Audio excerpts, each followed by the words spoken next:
以主观片面不公正著称的美国铁杆支持派媒体战区最近得到了一个让自家老粉丝们非常心肌梗塞的结论，那就是目前美国支持的乌克兰已经完全丧失了在俄乌战场上应对俄罗斯轰炸的能力。面对这一结果，美国军迷纷纷提出质疑他们质疑的点有两个。首先，目前俄罗斯在战场上使用的武器大多数是来自伊朗的见证者136巡飞弹、阿拉什2巡飞弹以及 SRBM 短程导弹，还有2款伊朗自产的弹道导弹。这些武器性能只能说是一般。至于俄罗斯本家的伊斯坎德尔这样的先进导弹，已经有很长一段时间没有在战场上出现了，大概率是被用完了。然后就是目前乌克兰库存的防空武器虽然较少，且大部分都已经被本土贪官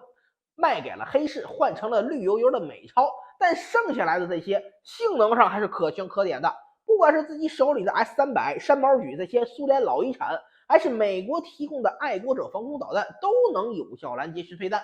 针对这两点，战出给出了4个反驳理由首先是第一条，就是俄罗斯武器库空了这件事情俄罗斯其实不是把自己的武器库打空了，相反，根据战区的推算，俄罗斯的手中还有很多性能优秀的自产导弹在武器库中没有动用。大量使用伊朗武器的原因是为了保护自己的战略库存，毕竟对俄罗斯人来说，真正的对手那是美国人。如果真的像美国人在战略规划中说的那样，在乌克兰就把自己手里的先进导弹耗尽了，那即便俄罗斯取得了俄乌冲突的胜利，接下来也会被美国人所拿捏。然后第二点，伊朗武器质量虽然一般，且其容易被击落是世界共识，但奈何人家量大。我们可以看到乌克兰每天都在报道自己当天击落了10几个伊朗巡飞弹，但是有用吗？这没用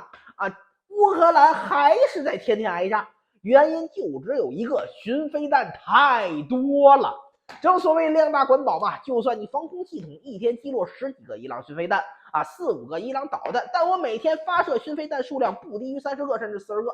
在这种情况下，就算你防空系统性能再好也没用，因为你不可能把所有的巡飞弹和导弹都拦下来。第三，就是美国本身提供的新型武器，其性能本身也有那么一点不足的地方。不管是美国提供的国家先进防空系统 NA-3S， 还是德国提供的 IRIS-T， 当然了，也包括那些型号较为老旧的爱国者导弹在内的各种防空系统，这些东西都不是拿来拦截弹道导弹的。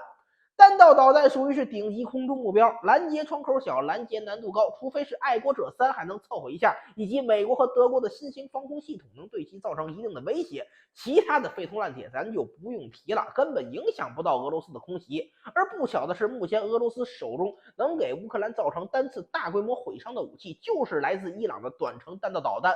你拦截多少巡飞弹，价值都比不上一个这玩意儿。最后一点，俄罗斯的新战术打了乌克兰一个措手不及。自从俄罗斯派往伊朗的留学生回来之后，给俄军带来了新型无人机反防空系统作战的模式，即先使用1到2架无人机飞过敌方的防空区，诱使敌人的防空火力开火，击落诱饵无人机。当对方防空火力位置暴露之后，后续无人机编队就朝着防空阵地直接撞过去，然后就能清理出一片安全空域了。那如果不拦截诱饵无人机可以吗？当然可以了。你要是不拦截诱饵无人机，那诱饵无人机就当场变成主攻手，攻击防空系统所保护的战略节点，不管是电站、部队集结点，还是其他重要设施，这就是典型的逼你开火。而面对这种作战方式，目前乌克兰并没有什么好的办法来对付，这也直接导致他们现在手中本就已经稀少的防空系统变得更加稀少。综上所述，别说战区了，美国人都想不到要怎样才能帮乌克兰守住现在的局面。不仅是最开始消耗俄罗斯高科技武器库的既定目标没有达成，而且自己的妻子还被打得那么惨。要不是因为战争挣的钱这波美国真的是亏大了肯定有人会说激光武器，但问题是激光武器美国也就2套正在实验中的，根本分不出来给乌克兰。而且你真把半成品拿到乌克兰战场上，你是真当俄罗斯只会挨打不会还手的是吧？最后，战区提了一个不算是观点的观点，那就是通过向乌克兰提供战略级武器的方式来阻止俄罗斯向伊朗采购武器。他们说美国政府可以告诉俄罗斯，如果继续进口使用伊朗武器，那美国将会为乌克兰提供 ATACMS 在内的各种战略导弹对付俄罗斯，这样就能逼迫俄罗斯使用自己武器库中数量有限的高科技武器。虽然即便如此，俄罗斯仍旧能赢得俄乌冲突，但本身高科技武器库的消耗，让他们在战后面对美国的时候能少很多底气。本虎认为战区的这个观点，它纯属就是来搞笑来的。毕竟，如果美国给乌克兰提供战略武器，那俄罗斯反手也可以给伊朗提供战略武器。到那时候，作为美国铁杆的以色列就该哭了。这个对等打击，那真的是一点都不对等，吃亏的还是你美国人。战区媒体在技术分析层面上可以说是美国军媒里少见的高水平了，只不过他们的读者群和受众群体注定让这些人在写稿子的时候必须要顾虑到他们的心态，所以提出这种无脑亲美政策也是非常合理。这里也奉劝各位，看所谓大国媒体的时候，看他们的分析就行了，至于观点咱图个乐子就完。